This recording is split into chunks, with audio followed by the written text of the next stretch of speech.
여러분 반갑습니다. 반갑습니다. 네, 반갑습니다.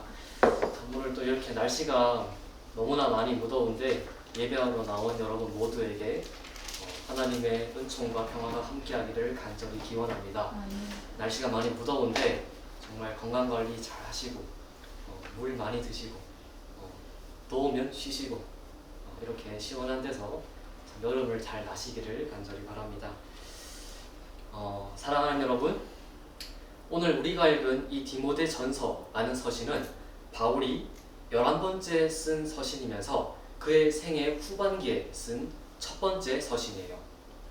이 바울은 원래는 유대인 중에 유대인이고 바리새인 중에 바리새인으로서 원래는 율법의 행위를 지킴으로 스스로 그 의를 얻어서 구원에 들어갈 수 있다라는 생각을 가지고 그 율법을 외우고 지키는 데에 온 힘을 쏟은 그런 사람이었어요. 그렇기 때문에 예수님이 오셔서 나를 믿어야만, 예수님 당신을 믿어야만 구원을 얻는다, 예수를 믿음으로 의를 얻는다 라는 그 예수님의 말씀은 바울의 시각에서는 도저히 인정할 수가 없는 예수님의 말씀이었기 때문에 교회를 다니는 모든 사람들, 예수를 그리스도로 믿고 그렇게 공동체를 이루고 있는 교회를 핍박하고 박해하는, 우리가 아까 읽었던 13절에 나오는 것처럼 전에는 비방자요, 박해자요, 폭행자였어요. 그래서 바울의 인생 전반기 30년은 하나님의 은혜를 전혀 알지 못하고 자신이 스스로 구원을 이루고자 했던, 몸은 살아있으나 그의 영은 죽은 삶, 이것이 바울의 인생 전반기 30년이에요. 그런데 이 바울이 예수님을 만나 회심을 하고 인격적인 변화를 받자 거듭나면서 이전에는 전혀 알지 못했던 그 은혜의 울타리 속으로 쑥 들어오게 되고, 그렇게 이후부터 우리가 그렇게 사랑하고 존경하는 바울이라는 복음의 사도로서 여러 지역을 종횡무진하면서 하나님의 그 복음, 예수의 그 피 묻은 복음을 전파하는 삶을 사는 것, 때로는 기쁨과 희락으로 선교를 했고 때로는 눈물과 고난이 있었지만은 중도에 포기하지 않고 하나님의 은혜를 간절히 붙들면서 전도 여행을 다니면서 복음을 전도한 것, 이것이 바울의 인생 중반기 30년이에요. 그러다가 유대인들의 고발을 받아서 2년 동안 가이사라라는 지역의 감옥에 갇히게 되고 또다시 제국의 수도인 로마로 압송되어서 또다시 2년 동안 가택연금, 로마 감옥에 투옥된 상태로 또 2년을 더 지나면서 바울이 그렇게 인생 중반기 30년을 지나가게 돼요. 우리가 보고 있는 바울의 서신 13권 중에 무려 10권이나 되는 책을 요 기간, 바울의 인생 중반기 30년 동안 기록하게 돼요. 그렇게 로마에서의 첫 번째 투옥 기간이 끝나고 석방되어서 그가 그토록 가고 싶었던 서바나, 당시에 땅끝이다 라고 여겨진 서바나 지역, 지금의 스페인 지역인데 그 스페인 지역을 방문해서 다시 한번 더 자신이 세웠던 교회들을 돌아보고 격려하면서 힘을 주는 제4차 전도 여행을 떠난 것, 그리고 그 이후에 로마의 네로 황제 때 기독교 대박해가 일어나면서 다시 한번 더 로마 감옥에 두 번째로 투옥되어서 이번에는 순교하지 못하고 목베임 당함으로 석방되지 못하고 목베임 당함으로 순교하는 것, 이것이 바울의 인생 후반기 약 7년 정도의 삶이었어요. 요 디모데 전서는 바울의 인생 후반기 요 7년 가운데 기록되었어요. 사랑하는 여러분, 이 서신을 받는 대상은 요 책 제목에 나오듯이 디모데라는 사람이에요. 디모데. 이 디모데는 바울이 자신이 믿음으로 나았다라고 부른 3명의 인물이 있어요. 요 디모데가 그 한 사람이고, 디도서의 대상자인 디도, 그리고 빌레몬서에 등장하는 오네시모, 요 세 사람이 바울이 자신이 믿음으로 나았다라고 부른 믿음의 아들 3명이에요. 그 중에 한 명이 디모데입니다. 디모데. 이 디모데는 당시에 굉장히 나이가 젊은 사람이었지만은 바울이 그 그의 신앙과 인격이 너무도 출중함을 알았기 때문에 바울이 디모데에게 당시 소아시아에서 가장 큰 교회였던 에베소 교회, 에베소서의 수신자인 그 에베소 교회를 섬기는 담임 목사로 보내게 돼요. 그런데 이 디모데가 에베소 교회를 사역하면서 그 당시에 일어나기 시작한 에베소 교회 내에서 일어나기 시작한 율법주의 그리고 영지주의 이런 이단들을 경계하는 한편 교회에 생긴 여러 가지 문제들을 치리하고 다스리는데 많은 조언을 건네기 위해서 이 디모데 전서와 디모데 후서 요 두 권의 서신을 디모데에게 보내게 돼요. 1장은 요 디모데 전서 1장은 아까 말한 것처럼 율법주의와 영지주의 이단들의 가르침을 경계하라 라는 메시지와 함께 바울 자신의 신앙의 간증, 복음을 통해서 자신이 어떻게 변화되었는지를 묘사하는 부분인데 오늘 우리가 볼게 될 요 15절 말씀은 바울의 그 신앙 간증 중에서도 가장 에키스 중에 핵심이에요.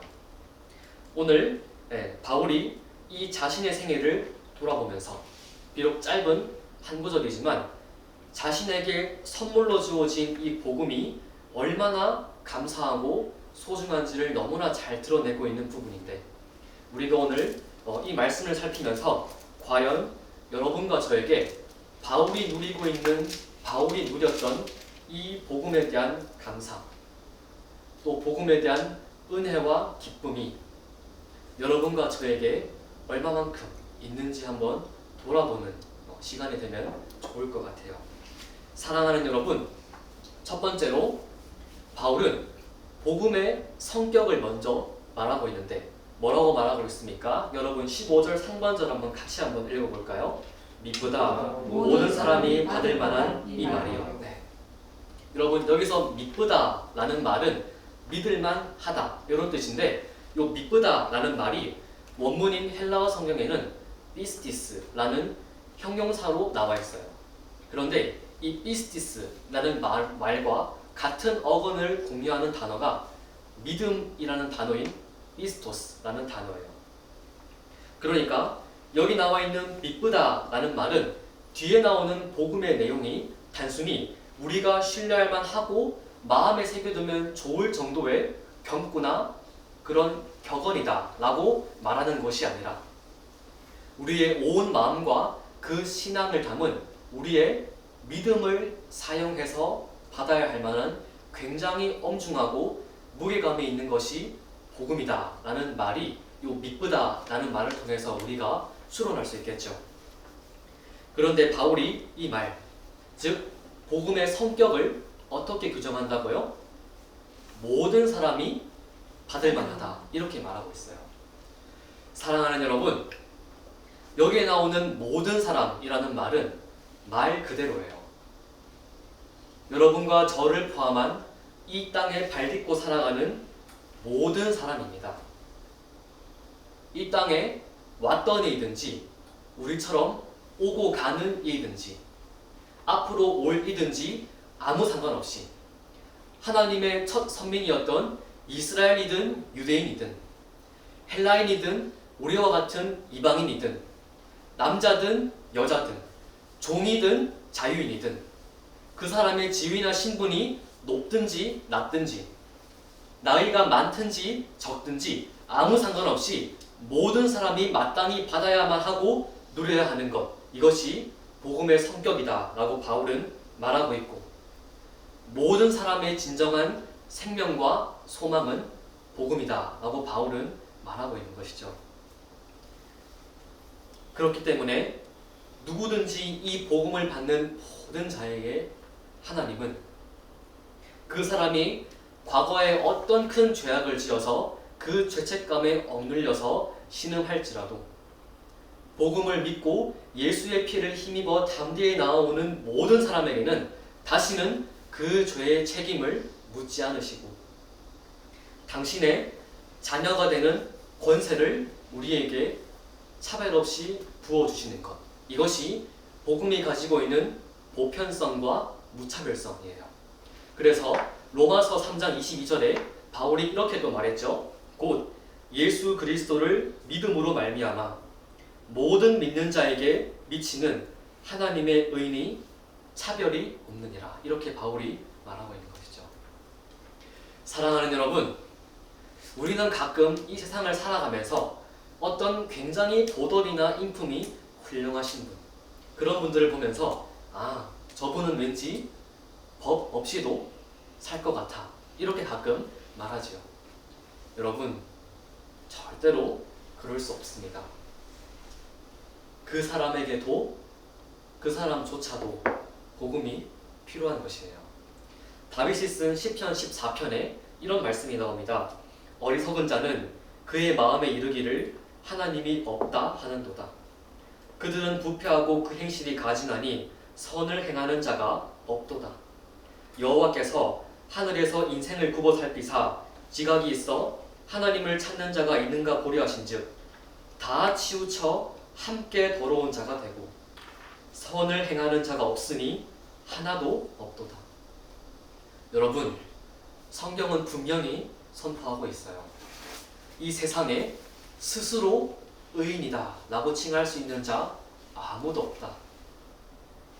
죄인됨을 판단하는 기준은 사람들의 왜곡된 뒤틀린 기준이 아니라 모든 사람의 마음까지도 다 통달하고 계시는 그 하나님의 눈에 어떻게 보이는가 하는 것이 그 사람의 죄인됨을 판단하는 유일한 기준이고, 그 기준에 비추어 봤을 때 하나님 앞에 의인이라 스스로 칭할 수 있는 자 아무도 없다. 성경은 분명하게 선포하고 있는 것이에요.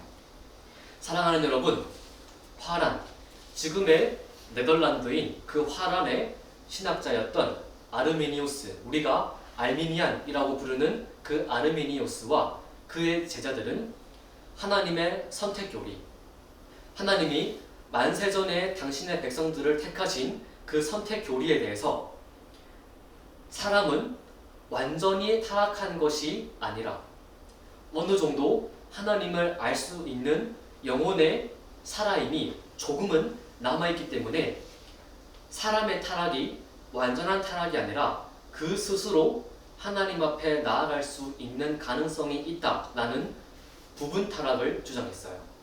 그렇기 때문에 하나님이 당신의 백성들을 택하실 때 그 사람이 이 땅에 태어나서 어느 순간 스스로 깨달아서 하나님 당신께 나아올 수 있는가를 미리 아시고 나아올 수 있는 것 같은 나아올 자들만 골라서 당신의 백성으로 택하셨다라는 예지예정이라는 교리를 이 알미니안 아르미니우스가 주장했어요. 사랑하는 여러분, 절대로 불가능합니다. 우리가 방금 읽은 이 시편처럼 다 치우쳐 함께 더러운 자가 되고 선을 행하는 자 없으니 하나도 없습니다. 모든 사람이 죄의 굴레에 매여 있는 것이죠.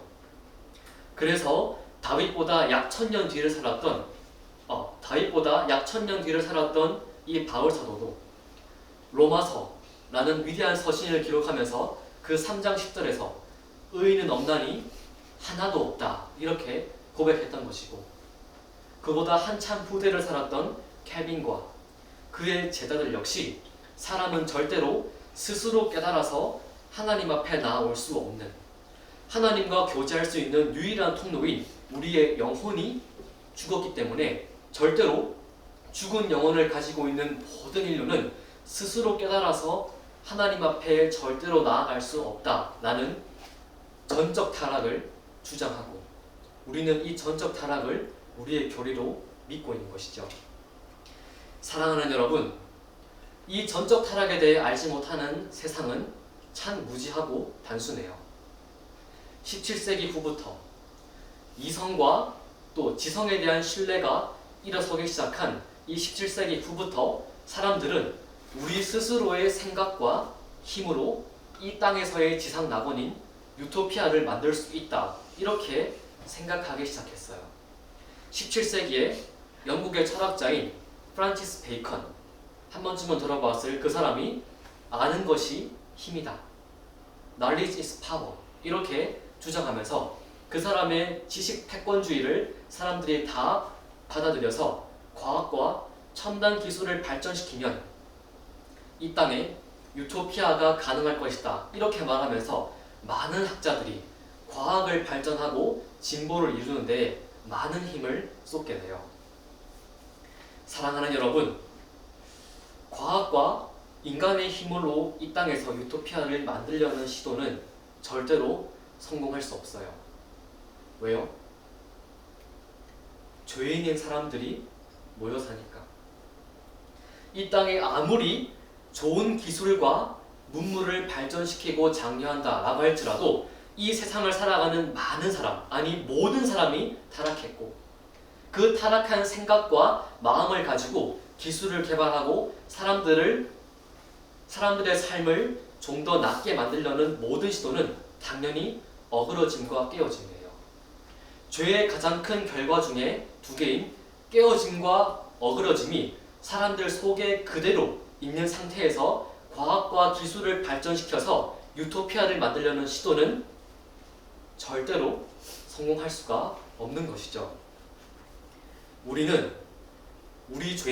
죄인들은 하나님의 은혜를 사모하고 적극적으로 생명나무를 택하도록 인도되었던 우리의 아담과 하와의 그 선한 의지, 타락하기 이전에 죄를 짓지 않을 수 있는 그 의지를 가지고 생명나무를 택하도록 설계된, 그렇게 창조된 우리의 모든 선한 의지가 죄가 딱 우리 속에 들어오자마자 다 깨어지고, 나 자신을 위한 왜곡된 욕망, 내가 행복하면 내 주변의 이웃과 지인들은 어떻게 되어든 아무 상관없다는 이기주의, 무엇보다 하나님 없이도 이 땅에서 유토피아를 이루고 행복할 수 있다라는 무신론적 쾌락주의, 사람들의 죄인됨의 결과는 이렇게 어그러짐과 깨어짐인데, 과학과 문물을 통해서 유토피아를 만든다, 불가능한 얘기인 것이죠. 우리는 하나님의 형상과 모양대로 지음받은 삼위 하나님의 그 관계성처럼 성부와 성자와 성령 하나님이 서로 연결되어 계시는 그 관계성을 우리도 따라서, 우리도 서로 연결되고 서로가 서로의 그 관계를 나누고 교제할 때 우리가 비로소 참된 만족과 행복을 누리는 것인데, 현대사회는 문물을 만들면서 자꾸 사람들 간에 벽을 세워요. 벽을 세워서 겉보기에는 사람들을 연결된 것처럼 보이게 만들지만은 그 사이에는 여전히 깨어지지 않는 장벽이 존재해요. 그렇기 때문에 우리가 보는 것처럼 이렇게 마음의 병을 호소하는 사람들이 현대사회에 역설적으로 이렇게 많이 생길 수밖에 없는 이유가 마음의 장벽을 자꾸 세우려고 하는 현대사회의 풍조 때문이에요. 그래서 사람들은 사랑을 한다고 하는데 내가 원하는 사랑을 자꾸 하고 싶어요. 사랑을 한다고 하는데 내가 판단했을 때 그것이 사랑이라면 상대방에게 어떻게든 투영시키려 하고 관철시키려고 하는 것, 이것이 죄로 말미암아 깨어진 사랑의 모습이에요. 사랑하는 여러분, 그거는 사랑이 아니라 또 다른 보이지 않는 무형의 폭력입니다. 폭력. 성경은 분명히 사랑하기 때문에 종이 되고 짐을 져주고 용서하고 차별 없이 조건 없이 마음을 부어주는 그 하나님의 아가페 사랑이 진정한 사랑이라고 성경은 분명히 가르치고 있는데, 사람들이 이 사랑을 모르고 죄인이기 때문에 자기중심적인 사랑을 하기 때문에 이렇게 현대사회가 팍팍하고 우리가 볼 때 참 야박한 그런 모습을 우리가 보고 있는 것이에요.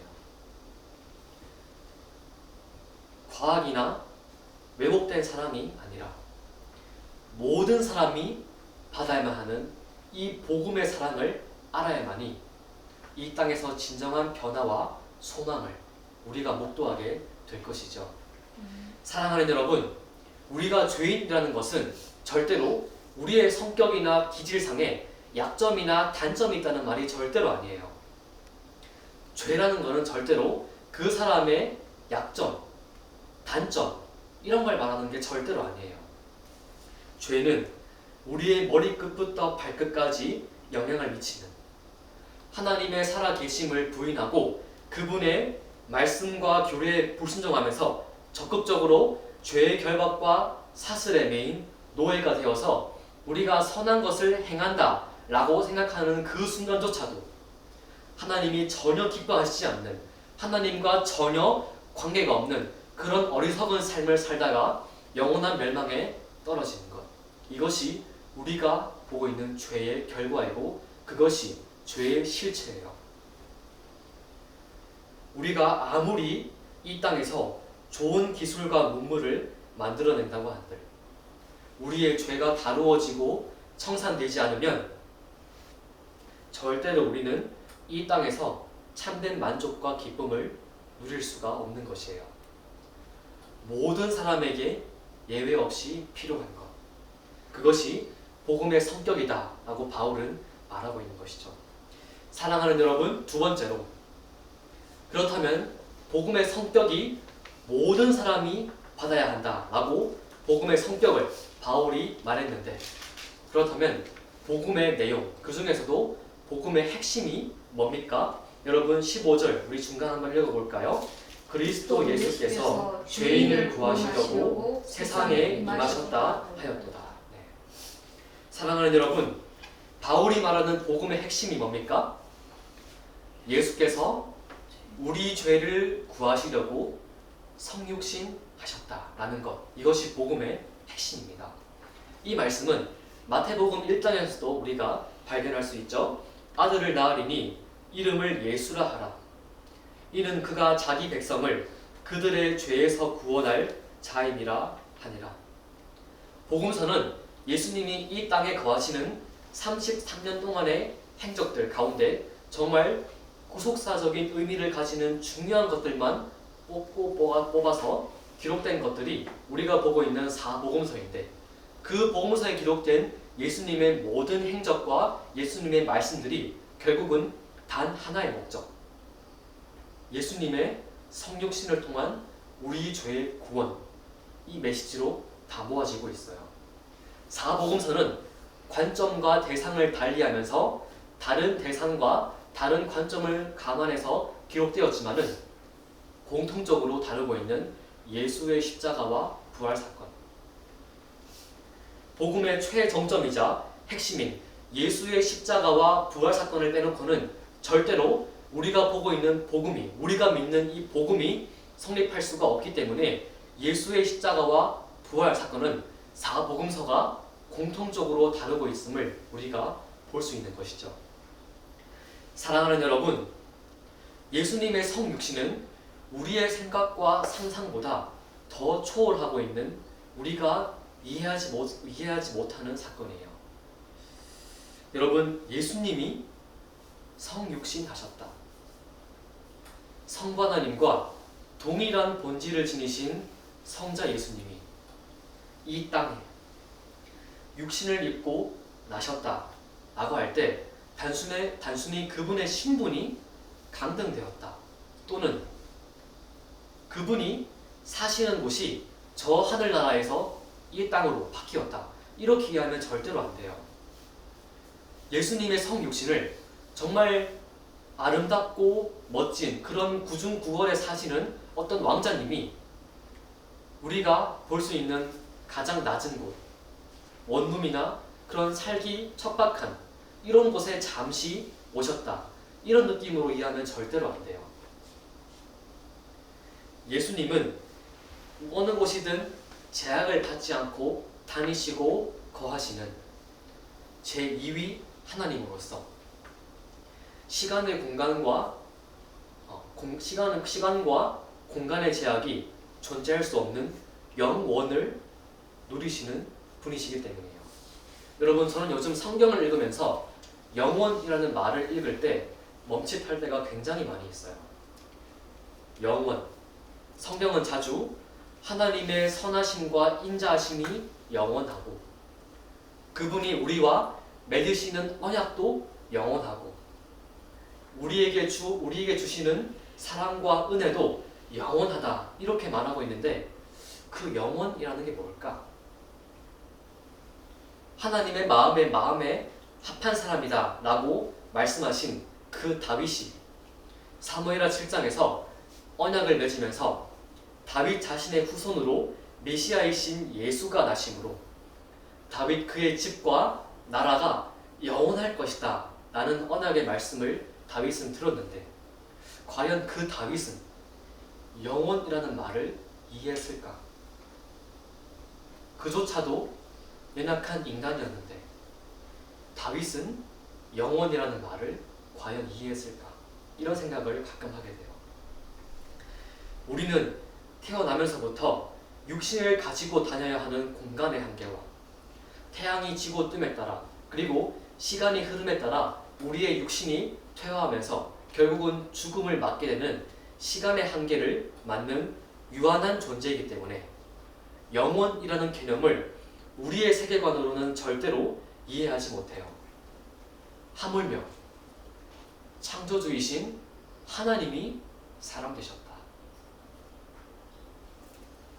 비록 우리와는 다르게 그분은 하나님이시기 때문에 완전한 인성과 신성이 위격적으로 유기적으로 결합된 신비 중에 신비한 모습으로 우리 중에 임하셨고 그렇기 때문에 때로는 신성을 사용하셔서 우리는 하지 못하는 물 위를 걸어 다니시고 병을 고치시는 모습도 우리가 볼 수 있지만은 동시에 완전한 인성을 같이 지니신 분이시기 때문에 우리처럼 육신을 가지시고 땅 위를 발 딛고 걸어 다니시고 배고파하시고 목말라시고 주무시고 심지어 때로는 우시는 모습을 우리가 볼 수 있는 것이죠.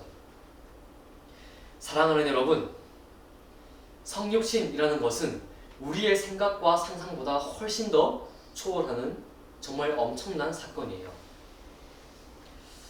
영원한 세계와 우리가 사는 유한한 세계는 전혀 다른 차원의 영원과 유한한 세계 사이에는 공통점 하나 볼 수 없는 전혀 다른 성질의 세계이기 때문에 그 예수께서 그 영원한 세계를 떠나 우리가 사는 유한한 세계를 오셨다라는 것은 굉장히 말로 형용할 수 없는 엄청난 사건인 것이에요. 아마 예수님은 인성으로는 그 육신의 연약함을 가지신 그 인성으로는 아마 유한한 세계를 충분히 감내하셨는지도 모르겠지만은 무한한 신성으로는 아마 유한한 이 땅을 사시면서 많은 고난과 아픔을 전혀 다른 차원의 삶을 사시기 때문에 나름의 고통과 아픔을 통과하셨을 것이다 라고 우리가 추론할 수 있겠죠. 사랑하는 여러분, 신성으로 영혼을 누리시다가 한계가 있는 육신의 옷을 입으셔야 했기 때문에 예수님은 때로는 그 무한한 신성을 제한하시는 모습을 우리가 볼 수 있죠. 여러분이 예수님이 이 땅에 오셨다. 성육신하셨다. 이 교리만 여러분이 잠잠히 묵상해도 모든 것을 버리고 이 땅 위에 낮고 낮은 나 같은 이를 위해 오신 이 예수님의 그 사랑과 은혜가 얼마나 소중한가를 여러분이 깨닫게 돼요. 모든 것이 가능한 분이 나 같은 이를 위해서 무한한 신성을 스스로 제한하시고 스스로 낮아지신 이 그리스도의 사중비하, 그리스도의 네 가지 낮아짐 교리가 있는데 그중 첫 번째인 이 성육신이라는 교리를 통해서 우리가 보게 됩니다. 그런데 그 예수께서 왜 오셨다고 말하고 있습니까? 죄인을 구원하시려고 이렇게 말하고 있어요. 죄인을 구하시려고. 여러분, 우리는 이미 성육신을 통해서도 그분이 하늘 영광과 권세를 스스로 내려놓으시고 우리와 똑같은 인성을 취하셔서 당신 스스로를 비하하신 그분의 모습을 보고 우리가 벌써 놀라지 않을 수가 없는데 그분이 오신 목적이 우리 같은 죄인을 위해서 오셨다. 우리같이 자격 없고 공로 없고 한 일도 없고 정말 바닥에 굴러다니는 티끌이나 먼지보다 더 못한 우리 같은 죄인을 위해서 오셨다. 죄를 얼마나 많이 짓는지, 죄를 얼마나 밥을 먹고 물을 마시고 숨을 쉬듯이 죄를 지어서 거룩함이라고는 눈 씻고 쳐다볼 수 없는 우리를 위해서 예수님이 오셨다라고 성경은 분명하게 말하고 있는데, 여러분은 예수님의 이 성육신과 죄 용서를 위해서 오셨다라는 말씀을 들을 때 여러분은 어떤 마음이 드십니까? 여러분은 예수님이 여러분을 위해 그 주홍 같은 모든 죄를, 우리의 그 모든 죄를 어린 양의 털보다 더 하얗게 씻으시고 흰 눈보다 더 희게 맑게 깨끗하게 씻기 위해서 오셨다라고 말하는 완전한 죄 용서. 다시는 하나님의 율법과 그 준엄한 심판의 정지 아래 놓이지 않는, 더 이상 죄와 사망이 우리를 지배하지 못하는 완전한 대속의 은혜 속으로 우리를 옮기셨다라고 성경은 분명히 말하고 있는데, 여러분은 이 사실을 믿으십니까? 사랑하는 여러분, 예수께서 십자가를 지신 사건은 죄의 삭슨 사망이라는 하나님의 공의를 만족하고 우리가 마땅히 받아야 할 영원한 심판과 멸망을, 그 지옥의 고통을 우리 위하여 대신 당하시고 고난 오신 형벌적 대속, 이 두 가지가 들어있는 사건이에요. 만족과 형벌적 대속. 그리고 이 십자가에 달리신 예수께 하나님이 모든 심판의 요소를 다 부으심으로 이 사건 자체가 속죄의 완전함을 지니는 사건이에요. 완벽하게 죄 용서가 이루어진 현장, 그 현장이 바로 십자가인 것이죠. 그래서 오직 우리의 죄를 대신 해결하신 이 예수님이 구원의 근거가 되어서 그분을 믿어야만 우리가 구원에 이르는 것이고, 우리 인간 편에서의 어떤 공로나 한 일이나 자격도 그 구원에 영향을 미치지 못하는 신적인 충분성을 가지고 있는 것이 십자가 사건이에요. 그렇기 때문에 은혜의 담대함을 얻어 예수께 담대히 나가는 자마다 그 누구도 차별하지 않으시고, 그 사람의 죄가 너무나 셀 수 없는 만 가지의 죄악이다 라고 할지라도 다시는 죄의 정죄 아래 놓이지 않는 완전한 자유와 죄의 결박과 사슬로부터의 해방을 우리가 누리게 되는 것이에요. 사랑하는 여러분, 여러분은 십자가를 생각할 때 우리가 받았어야 했을 그 형벌과 고난이, 심판이 얼마나 무섭고 인간의 연약한 본성으로는 함부로 마주할 수 없는 정말 고통스러운 자리인 것을 여러분들은 알아야 해요. 그래서 예수님도 십자가 사건을 앞두고 겟세마네 동산에서 정말 밤이 새도록, 밤이 맞도록 기도하시면서 얼마나 간절히 기도하시는지 땀을 뻘뻘 흘리시는데, 그 땀방울이 땅에 떨어질 때 마치 핏방울이 떨어지듯이 땀을 뚝뚝 흘리시는 그 처절하고 간절하고 고통 가운데 아버지께 기도하시면서 이 십자가의 잔을 옮겨주십시오, 이렇게 기도하신 것이죠. 지금은 은혜가 통치하는 시대이기 때문에 그 사람이 예수님을 믿든지 안 믿든지, 그 사람이 신자든지 불신자든지 아무 상관없이 하나님이 동일하게 그 사람에게 해와 달을 비추시고 비를 내리시지만은 예수님이 가셔야 할 그 십자가와 고난의 자리는 하나님의 은혜라고는 조금도, 눈곱만큼도 찾아볼 수 없는 처절한 고통과 아무런 은혜가 없는 그 처절한 아픔과 말로 형용할 수 없는 고통의 자리이기 때문에 인간의 육신이 감내할 수 있는 정도의 고난을 뛰어넘고 사망이 음침한 골짜기보다 더 두렵고 처절하고 공포스러운 하나님의 은혜가 전혀 없는 완전한 심판과 저주의 자리로 가시는 것이기 때문에 예수님도, 연약한 인성을 가지신 그 예수님도 그렇게 그 잔을 옮겨주십시오 라고 기도하신 것이에요. 그 사실을 누구보다 잘 아셨기 때문에 예수님이 성부께 정말 그렇게 처절하게 기도하신 것이죠. 사랑하는 여러분, 그렇지만 성자 예수님은, 우리 예수님 이미 만세 전부터 성부를 통해 이루어진 그 구속 언약을 아시고 은혜 언약을 아시고 성부를 통해 작정된 그 구원의 길을 직접 실행하시기로 다짐하시고 성부의 뜻을 순종하시기로 결심하시고 여러분과 저 같은 사람을 친히 사랑하시고 구하시려고 십자가 기꺼이 지신 것이에요. 여러분, 제가 저번 2월 달에 여러분과 함께 히브리서 12장 1, 2절 같이 말씀을 상고했는데 그때 예수께서 그 십자가를 처절한 고통 가운데서도 어떻게 기꺼이 지셨나라고 이렇게 언급하는 부분에서 어떻게 기꺼이 지셨다라고 말했습니까? 여러분 혹시 기억하시나요? 어떻게 기꺼이 지셨습니까? 기쁨을 위하여. 기쁨을 위하여 기꺼이 십자가를 참으사 지셨다. 그렇게 히브리서에서 말했어요.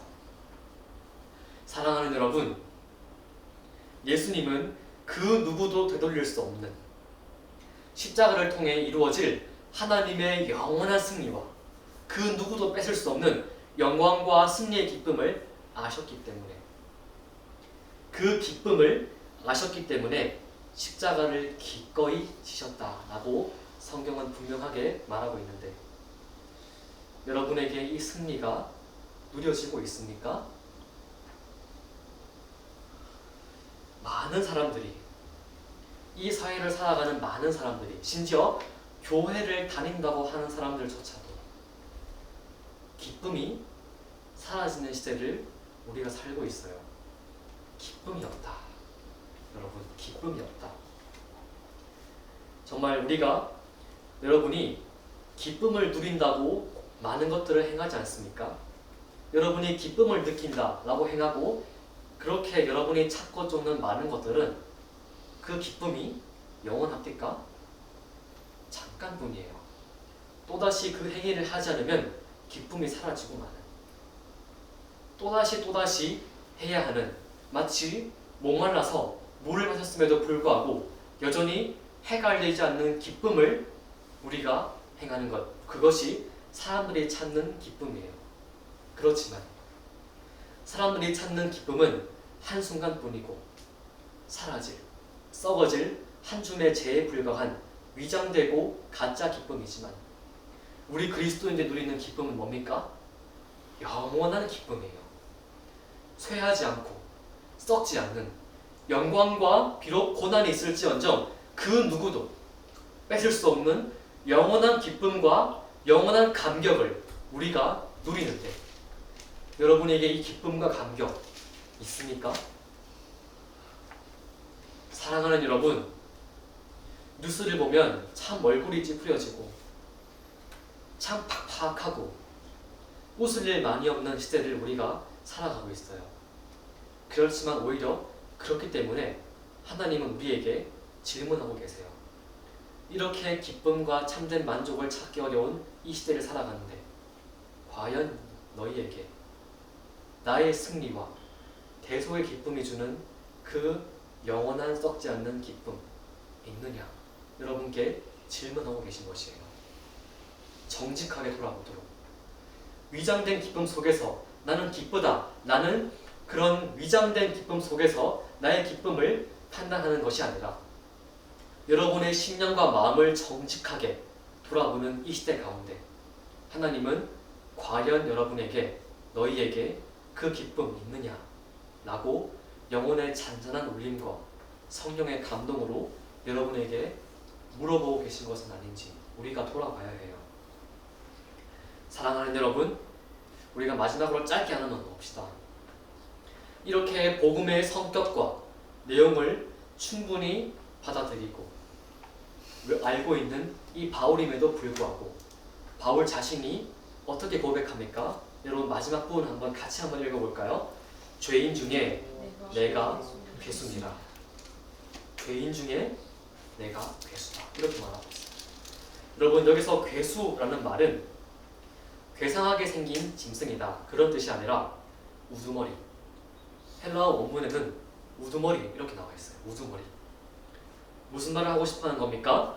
바울은 자신을 가리켜 자신이 비록 예수의 피로 구속받고 은혜를 입었지만은 여전히 죄의 흔적과 죄의 오염을 가지고 살아가면서 거룩함을 이루어가는 성화를 이루어가는 와중에서도 여전히 죄의 흔적을 가지고 죄를 지을 수밖에 없는 그 자신의 모습을 돌아보면서 수많은 성취와 하나님의 복음을 증거하면서 수많은 교회와 많은 사람들을 그리스도께 회심시켰음에도 불구하고 여전히 그 많은 수많은 성취와 자신의 공로에도 불구하고 여전히 자신의 죄된 모습을 바라보면서 나는 여전히 죄인입니다. 여전히 죄인 중에 괴수입니다. 많은 수많은 죄인들이 있지만은 내가 그 중에 으뜸입니다. 바울은 그렇게 고백하고 있는 것이에요. 사랑하는 여러분, 바울 생의 후반기입니다. 바울 생의 후반기에 쓴 디모데 전서입니다. 많은 것을 이루었고 많은 은혜를 받았음에도 불구하고 여전히 나는 죄인입니다. 내가 죄인 중에 1등입니다. 바울은 이렇게 고백하고 있는 것이에요. 사랑하는 여러분, 바울은 절대로 겸손을 부리는 것이 절대로 아니에요. 겸손한 척을 하는 것이 아니에요. 이 말은 진짜입니다. 진짜. 여러분이 진정으로 하나님의 은혜를 알고 십자가를 깊이 알면 알수록 여러분의 입에서 내가 얼마나 뼛속까지 죄인인가 하는 것이 더 선명하게 보이게 됩니다.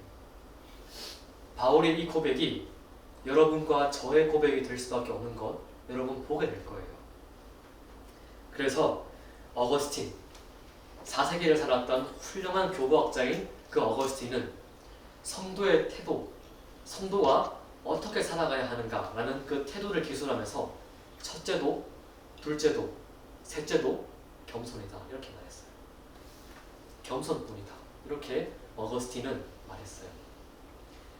이미 우리 안에 시작된 구속의 은총은 우리 안에서 시작되었고 누구도 뺏을 수 없는 하나님의 영원한 썩지 않는 선물이지만은 여전히 거룩함을 이루어가는 성화 중에도 우리의 죄된 본성이 얼마나 내 안에서 펄펄 살아서 역사하는지를 보기 때문에 루터도 성도를 가리켜서 의인이지만 동시에 죄인이다 이렇게 우리에게 말했던 것이에요.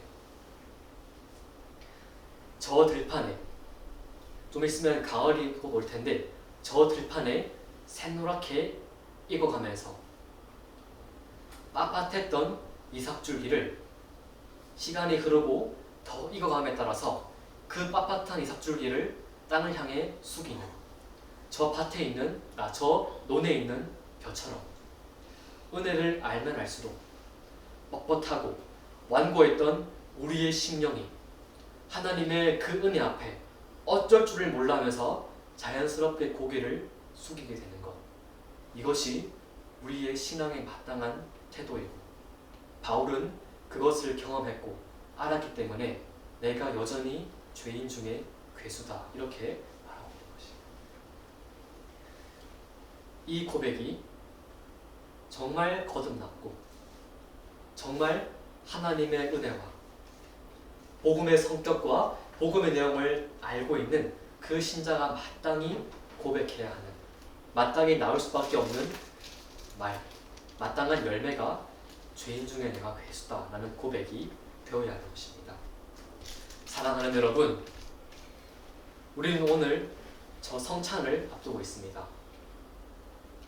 여러분이 저 성찬에 임하고 떡과 잔을 마실 때 나 같은 죄인을 왕이신 예수님이 그분의 식탁으로 초대하셨다라는 그 사실이 얼마나 위대하고 감사한지를 알고 우리 위하여 깨뜨리시고 찢기신 예수님의 몸과 한 방울도 아까워하지 않으시고 기꺼이 기쁨을 위해서 모든 것을 다 쏟으신 그 예수의 피를 기념할 때 여러분에게 그 뜨거운 구원의 기쁨과 감격이 회복되고 예수님과의 이 영적인 연합이 더욱 깊이 이루어지는 충만한 임재와 은혜의 식탁이 다 되어주시기를 간절히 기도하며 기원합니다. 아멘.